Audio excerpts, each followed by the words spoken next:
Assalamualaikum warahmatullahi wabarakatuh. Halo teman-teman, kembali lagi di channel YouTube aku, Nurmalia Sarah. Pada kesempatan kali ini aku akan mengajak teman-teman sekalian untuk menilai pantun.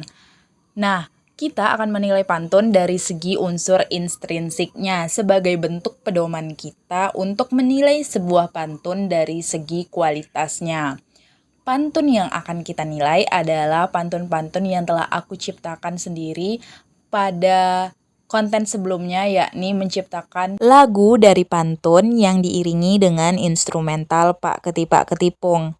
Nah, teman-teman, di dalam lagu itu terdapat beberapa buah pantun. Namun, pada kesempatan kali ini kita hanya akan menilai 2 buah pantun saja dari segi unsur intrinsiknya. Setiap pantun yang memenuhi unsur intrinsik akan kita berikan skor 1, sedangkan pantun yang tidak memenuhi unsur intrinsik akan kita beri skor 0. Nah teman-teman, langsung saja masuk ke dalam pembahasan yuk. Pantun pertama, buah naga merah warnanya, dimakan saat duduk bersama. Kalaulah abang benar mencinta, kini kutanya apa buktinya. Pantun tersebut akan kita nilai dari 8 aspek. Yang pertama, sampiran. Setiap pantun itu harus memiliki sampiran. Menurut Sultan Takdir Ali Sabana, fungsi sampiran ini adalah untuk menyiapkan rima dan irama untuk mempermudah pendengar memahami isi pantun. Di dalam pantun yang aku ciptakan tadi, terdapat sampiran yakni buah naga merah warnanya, dimakan saat duduk bersama. Maka, untuk sampiran kita berikan skor 1. Kedua, isi. Setiap pantun juga harus memiliki isi. Dalam isi ini biasanya terdapat maksud dari adanya pantun berupa pesan tersurat ataupun pesan tersirat. Di dalam pantun ini terdapat isi yakni, kalaulah abang benar mencinta, kini kutanya apa buktinya. Jadi isi kita beri juga skor 1. Ketiga, tema mayor.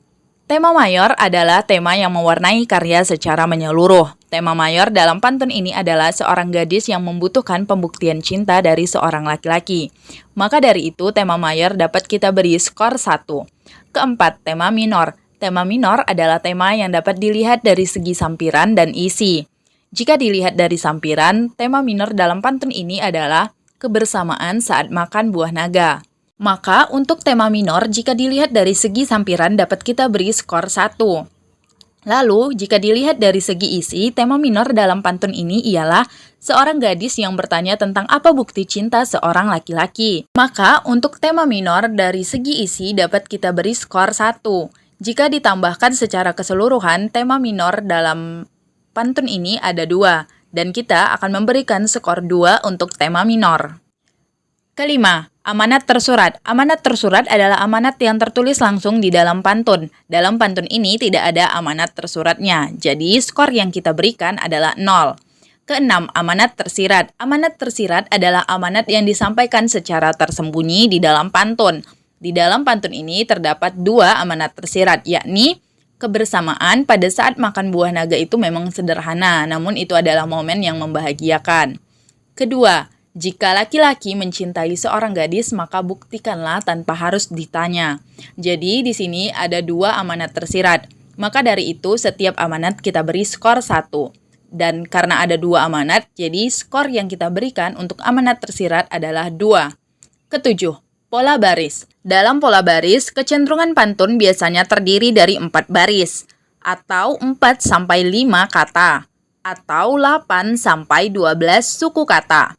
Nah, di dalam pantun ini terdapat 4 baris, yang mana buah naga merah warnanya terdiri dari 4 kata, 9 suku kata, dimakan saat duduk bersama terdiri dari 4 kata, 10 suku kata, kalaulah abang benar mencinta terdiri dari 4 kata, 10 suku kata, kini kutanya apa buktinya terdiri dari 5 kata, 10 suku kata. Artinya, dari unsur pola baris, pantun yang aku buat sudah memenuhi syarat kecenderungan pola pantun, maka setiap satu baris kita beri skor 1.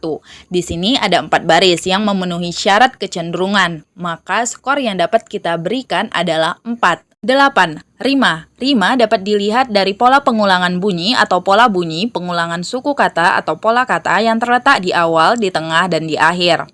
Dalam pantun ini, buah naga merah warnanya dimakan saat duduk bersama, kalaulah abang benar mencinta, kini kutanya apa buktinya. Dari pantun ini terdapat pola pengulangan bunyi rima akhir AAA yang terletak pada tiap-tiap akhir baris dalam pantun ini. Karena hanya terdapat satu rima, maka dari itu skor yang dapat kita berikan ialah 1. Nah, selanjutnya kita masuk ke dalam penilaian pantun kedua. Pohon kelapa tua buahnya, buah dibelah gunakan parang. Tak usah janji, buktikan saja kalaulah benar abang menyayang. Kita akan menilai pantun ini dari unsur intrinsik yang sama dengan pantun sebelumnya tadi. Pertama, sampiran.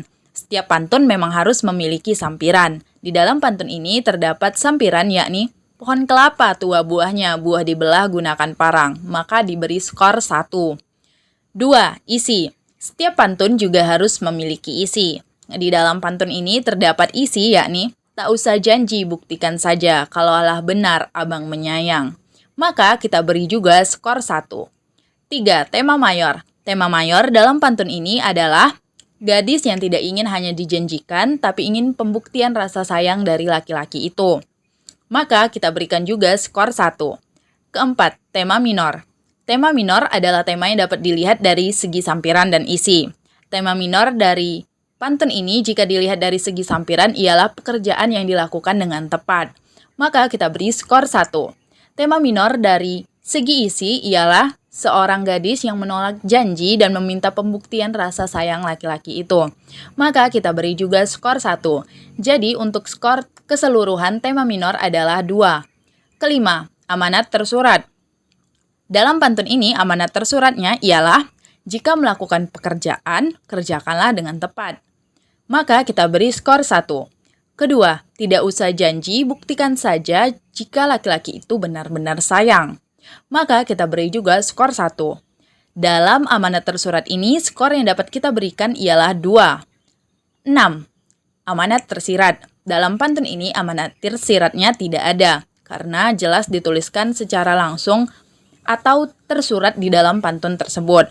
Maka dari itu, untuk amanat tersirat kita berikan skor 0.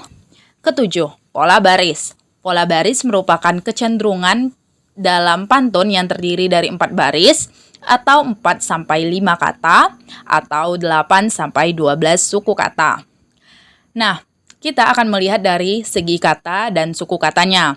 Pohon kelapa tua buahnya terdiri dari 4 kata 10 suku kata. Buah dibelah gunakan parang terdiri dari 4 kata 10 suku kata. Tak usah janji, buktikan saja terdiri dari 5 kata 10 suku kata. Kalaulah benar abang menyayang terdiri dari 4 kata 10 suku kata. Artinya dari unsur pola baris, pantun yang aku buat sudah memenuhi syarat kecenderungan pola pantun. Maka setiap satu baris kita beri skor 1. Di sini ada 4 baris yang memenuhi syarat kecenderungan, maka skor yang kita dapatkan adalah 4. 8. Rima. Pohon kelapa tua buahnya, buah dibelah gunakan parang. Tak usah janji, buktikan saja kalaulah benar abang menyayang. Dari pantun ini terdapat pengulangan bunyi yang terletak pada awal, tengah, dan akhir. Pengulangan bunyi awal ialah pada kata, buah, dan kalaulah. Jadi di sana terdapat pengulangan bunyi aha. Jadi skor untuk rima awal 1. Dan yang kedua dari pengulangan bunyi rima tengah, yakni terletak pada kata, dibelah, dan usa. Jadi ada pengulangan bunyi aha di sana. Jadi skor yang kita berikan adalah 1. Ketiga, dari pantun ini terdapat pengulangan bunyi rima ABAB yang terletak pada tiap-tiap akhir baris di dalam pantun. Jadi kita berikan skor 1. Karena terdapat 3 rima yang terletak di awal, tengah, dan akhir, maka skor yang kita berikan untuk rima dalam pantun ini adalah 3. Nah, yang terakhir teman-teman, kita akan membahas tentang kesimpulan dan perbandingan pantun 1 dengan pantun 2. Pantun pertama berskor 12, sedangkan pantun kedua berskor 14. Di dalam pantun pertama dan pantun kedua ini terdapat perbedaan, yakni di amanat tersurat. Amanat tersurat pada pantun pertama berskor 0, sedangkan amanat tersurat pada pantun kedua berskor 2. Lalu amanat tersirat pada pantun pertama berskor 2, sedangkan amanat tersirat pada pantun kedua berskor 0. Perbandingan terakhir ialah rima. Pada pantun pertama, rima berskor 1, sedangkan pada pantun kedua, rima berskor 3. Pantun pertama dan pantun kedua juga memiliki persamaan skor pada unsur sampiran, isi, tema mayor, tema minor, dan pola baris. Nah, berdasarkan penjelasan sebelumnya, dapat disimpulkan bahwa pantun kedua lebih unggul penilaiannya daripada pantun pertama. Nah, itu dia teman-teman pembahasan kita pada kali ini tentang penilaian pantun berdasarkan unsur intrinsiknya menggunakan metode penskoran. Aku memohon maaf apabila terdapat kesalahan dan kekurangan.